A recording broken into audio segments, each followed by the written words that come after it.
Guys and girls, welcome back to the channel. Today I've got the pleasure of taking this bike out. So this is Kawasaki's Ninja 1100 SX and it's bloody gorgeous is what it is. Let's have a look around the usual way. I'll throw some specs at you as we're going, and then of course don't forget to stay for a test ride because we'll have a little bit of that as well.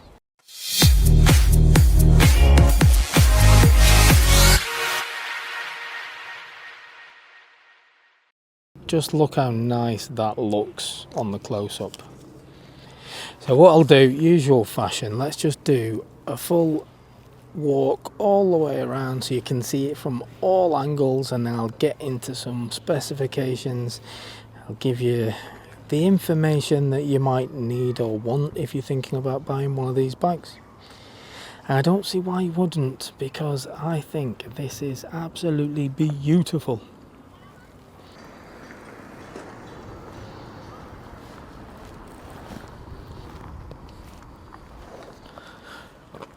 Actually, I have found something. It's this Euro 5 Plus thing, innit? I mean, look at what they've done to that exhaust. Yeah, they've tried to style it up a little bit. Yeah, no. That would be something I'd have to change. Now, I'm not going to talk about top speeds or anything like that because it's irrelevant. We can only do 70 mile an hour in the UK. 134 brake horsepower on this beast. It's enough. And with 134 horsepower, you need some decent brakes, and this has got decent brakes. We've got Brembos at the front.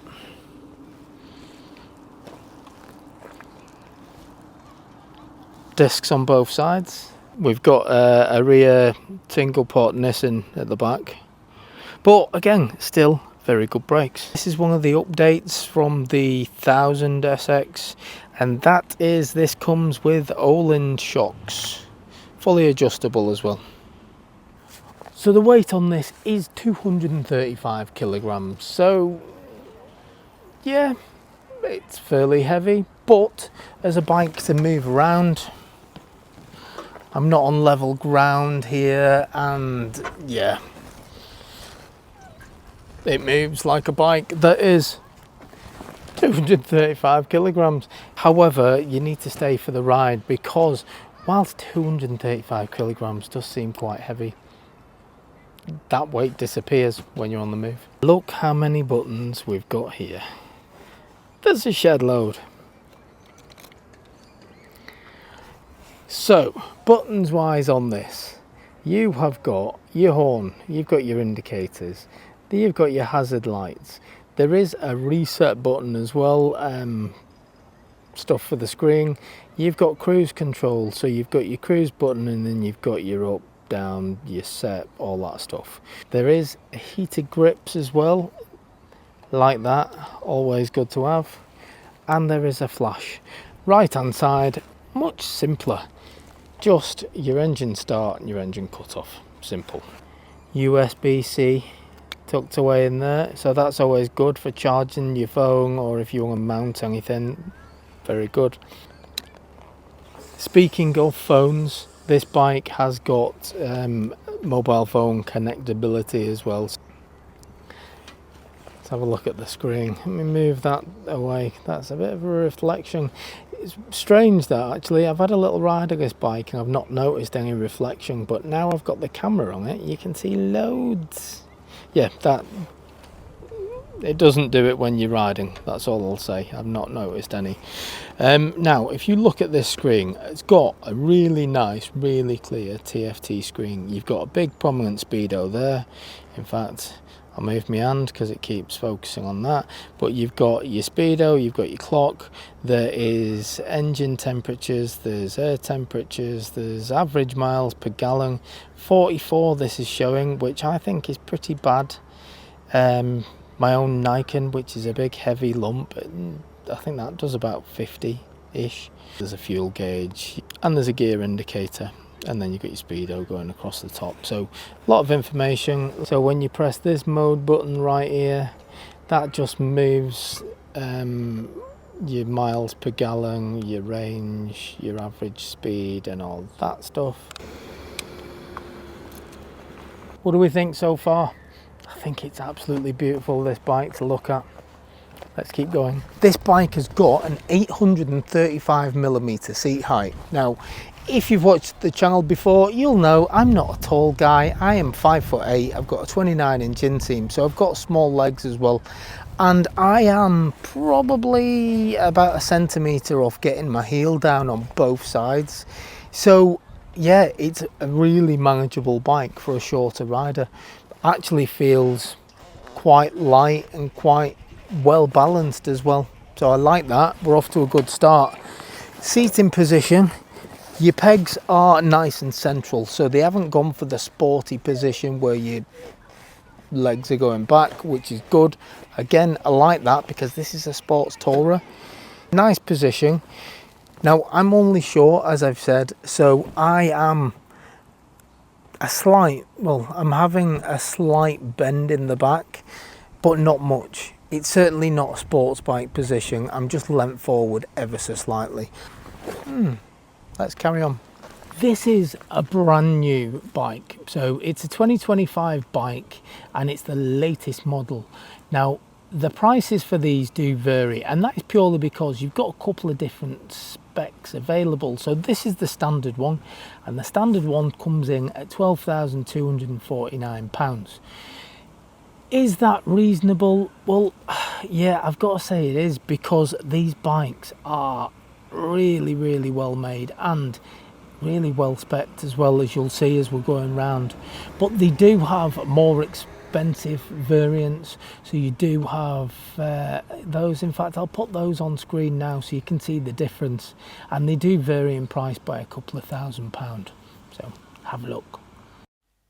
So first there is the SE model, which comes in at £13,999. Then my personal favourite, the Performance Tourer. So you're adding £2,100 to get that one. Now, what would you choose? For me, I would probably go for the Tourer one, just purely because for me this is a perfect touring bike. It is, and I think I would rather go for the matching luggage and everything else that comes in the Tourer pack. But let me know, which one's your favourite? Side stand only. There is no centre stand with this. Eagle-eyed viewers will notice it has got a quick shifter, and I'm going to put that through its paces as well, because when I did take the previous generation out, I've got to say, hand on heart, the best quick shifter blipper I've ever used. Unbelievably smooth through gear changes. It doesn't matter what your revs are on, high, low, whatever, it doesn't matter. It's just a pleasure to use. You can see it's a chain drive. That's the walk around done. For more information, I'll put a link in the description so you can head over and have a look at the finest of details if that's something that you're into. So link in the description for all of that. The only thing left for me to do now is to take this bike out for a ride, and we'll see what it's like. We'll do some local roads, I'll do some faster roads, we'll test the performance. I want to see if that quick shifter is as good as the previous generation. I hope it is, because I love that one. But yeah, let's get cracking, let's get riding, stay with me. What we've got here is just an absolutely amazing bit of kit to ride. These are the perfect balance for me. The balance between a sports bike and something like an adventure bike. Now, you are not bent over the tank like a sports bike, yet it has those gorgeous sports bike looks and a decent sports bike performance as well. They really do go like stink, but it's just a much better place to sit than a sports bike. It's so much more comfortable because, yeah, I am bent forward ever so slightly, but only slightly, and that for me is the difference of being able to stay on a bike all day long, or being able to stay on a bike for an hour before you need to take a break. And this bike is just Yeah, it's just a delight. I could happily spend days and days and days riding this bike, but unfortunately it is not meant to be. I've got it for a couple of hours today, so yeah, I can get to grips with it. I can see what it does well and what it doesn't. If there is anything, I shall let you know as we go, but early indications are this is bloody awesome. Let's give the quick shifter. Oh my god, that was ridiculous. You just see the gear change there, and yeah, there's no jerking forwards or clunking. It's just the smoothest system I have ever used, ever. Now, third gear, we're doing 30. It's a 40 mile an hour road. There's nothing behind me. Let's see, 30 to 40. Oops. Yeah, does pick up speed quite well, this.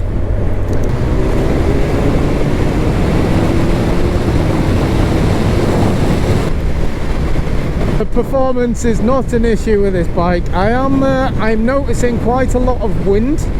Like, if you look at my hand here, if I get up to there, that's where the wind hits me. So yeah, it's not really deflecting any wind over my head. I'm getting quite a lot of wind hitting me square on in the helmet. The seat is just really comfortable. I find it all quite laughable that you go into a dealership now and you go and buy a motorcycle and they go, would you like a comfortable seat upgrade? It's like, do they not have a comfortable seat on the bike? Why'd you have to buy a different seat if you want it to be comfortable? Why not just make a bike with a comfortable seat? I don't get it. This is a comfortable seat. I'm happy with the seat. Would I need to change it? No, because it's bloody comfortable. But I just find it odd that you go to certain dealers now and you go, oh, I want that bike there for £20,000. Oh, excellent. Would you like a comfortable seat with it? Well, bloody yes, of course I'd like a comfortable seat with it. And for 20 grand, it better be a comfortable seat. But no, you have to pay a couple of £100 more to have a nice comfortable seat with it. Otherwise, you're having a bit of a bloody sore arse. Power delivery is lovely and smooth. But this bike having a standard exhaust means that I can't actually hear it. I mean, yeah, give it a little bit of a rev and yeah, performance undeniable. You are picking speed up and you're doing it at a nice rate as well. You are picking speed up quickly. When I go through the gears, I like to hear the roar of the engine, especially as you take it up the rev range. And I like to hear that, and I like the drama of it all. And for me, it's why electric motorbikes, I find them to be a little bit soulless when it comes to the faster riding. Now I'm slow, you're fine. Because before the wind hits, you can hear a little bit of engine noise coming from the exhaust, or you can hear that exhaust note. But as soon as you take it over 50 miles an hour, the only thing I've got is wind noise, and I can't actually hear the exhaust. I'm being picky. I know I'm being very picky, because the exhaust is something you can always change. If you're touring on something, it's got to be comfortable. Well, this is certainly comfortable. It's got to be nimble enough that you can still get through traffic and you can still have a little bit of fun with it, because if you're on it for hours and hours, you won't have fun. Well, but this ticks the box there. But for me, it should have decent wind protection as well, because if you are touring, and I've spoke about motorways and this kind of dual carriageway before, but if you are using these roads a lot,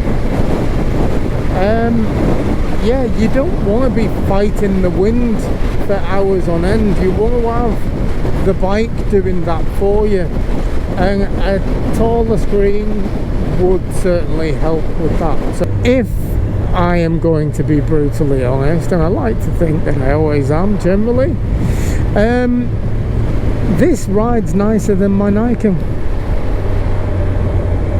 I know, I love it. I love my Nike, I do. And if you've been watching the channel for any length of time, you'd know I do. I rave about my Nike. The difference is with this bike to the Nike is at slower speeds. Like my Nike, yeah, it's a bit like front heavy because you've got the two wheels at the front. This, it feels a completely different bike to that. It feels a lot more nimble. It does feel like you can move it from side to side with the slightest tense of a butt cheek, and you don't really have to put any effort into doing that. So it does make it a hell of a lot more sporty when it comes to the bends. It's just unbelievably easy to throw around. I'm really liking it. I'm really enjoying riding it. And yeah, if the only problem I have with the bike, the only negative for me about the bike really is going to be this. Yeah, it protects your wind up to about here. So for me, under my neck is getting hit by wind. So yeah, it protects your body a little bit from wind, but that's it. And then we've got the exhaust note. It's just got like a gentle hum to it. So it's nice if you like that sort of thing, but for me, I like the drama. I don't like an obnoxious exhaust, and that's not what I'm getting at, but I do like the drama of when you do wind a bike on, as well as the thrill and the acceleration and just the excitement of that. I also like the noise that accompanies the performance, and this just doesn't seem to have that, doesn't have the noise. But I know that that's just an exhaust change, isn't it? That's an easy fix that shouldn't really cost too much, or if you know you get the performance version, pay a little bit more. I do think it would benefit greatly from that. But everything else about the bike, it's just unbelievably nice to ride. It really, really is. So I'll take my hand off just to prove a point. Changing gear with my hand not even on the bars, and I'm doing it at low RPM, and it's just immense.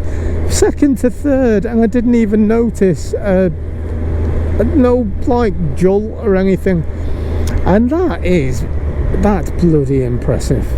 It would be a good bike for somebody who has literally just passed the test, and I believe it. I don't think it's a bike that is particularly punishing. I think whilst it's a heavy bike, it doesn't feel particularly heavy. I'm 5'8", as I've said, and I think anybody around my height, you could be taller, you'd get away with being a little bit shorter as well, and you would still find this bike really easy and manageable. Negatives that I'm coming out with, I'm being unbelievably picky, and I know it's a personal thing, but I just want to kind of stress this to you all. I'm quite happy to absolutely slate a bike if there's a particular issue with it. You know, if there is an issue with a gearbox or poor performance or whatever, I'll let you know. I will. And I won't hold any punches, I'll be brutally honest. But the problem is with this bike is that it is that good. Even downshift, again, I could do that with one hand. Could do it with no hands probably, and it wouldn't even take me off balance. But it's so like user friendly. And I'm saying I just completely went off track, but what I'm getting at with this bike is to find any negative with it at all is quite difficult, and that's why, like, if you go down that route, that is a cheap fix. If you don't have a taller screen, they have add-ons you could get from AliExpress, Temu, whatever, and it'd probably take the edge off it. Exhaust, again, get an end can. That's all I would do myself. Just get an end can. It's not about the performance or making the performance any better. For me, it's purely about just giving it a little bit more drama. Because oh yeah, I've got to be careful. Yeah, because the performance and everything on this bike is immense. It's enough to keep you smiling just forever. Every time you rode one of these bikes, you would be smiling. It's just the drama. I like the drama of like a bit of noise, and there's just not a lot with this standard version. Just unbelievably picky, I know, but it's the only thing, really, the only things I can think of that isn't, I'm gonna say perfect, because the rest of the riding experience on this bike pretty much is. What suits me might not suit you, and vice versa, but the thing is with this bike is I can't not see it suit anyone. Maybe if you were like 8 feet tall and your legs were, let's say, 5 foot of that, yeah, maybe if you were a literal giant, then you may find this bike a bit cramped for you. But for the rest of the world, you know, the majority of the world, I don't see why you wouldn't just instantly love this bike. At some point I'm gonna have to just like put some Barry White on and just stare at it, because I'm just smitten with this bike. I'm gonna head back to where I started, which is this little car park over here. There are things I would change, the exhaust, the wind protection, but that's about it. Everything else about this bike is just an absolute delight. And yeah, that's gonna do me. If you want one, I'll put a link in the description to the guys at Millennium Motorcycles that have kindly let me take this out today. Go and test ride it. This is a demonstrator that they've got, so anybody can go and jump on this bike and have a go of it. Go and do it. You won't regret it. They're absolutely awesome. Anyway, that's going to do me. I will catch you on the next one. For now, thanks for watching, and laters.